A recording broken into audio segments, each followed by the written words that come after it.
உங்கள் அனைவருக்கும் நான் சலாத்தை தெரிவித்துக் கொள்கிறேன். அஸ்ஸலாமு அலைக்கும் வரஹ்மத்துல்லாஹி வபரகாத்துஹு.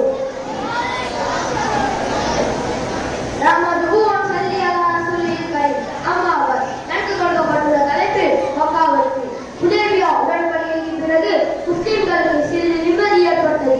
இஸ்லாம் கொடுப்பதற்கு வழி பிறந்து விட்டது. அதிக மக்கள் இஸ்லாமை கல்வினார்கள். நபி அவர்கள் அச்சமயத்தில் சுற்றியுள்ள மன்னர்களுக்கு எல்லாம் இஸ்லாமை அழைத்துவிட்டு கடிதம் அனுப்பினார்கள்.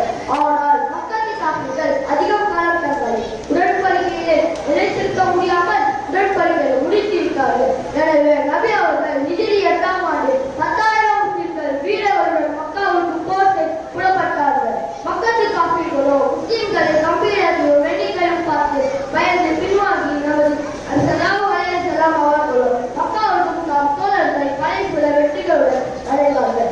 இந்த காப்பீர்கள்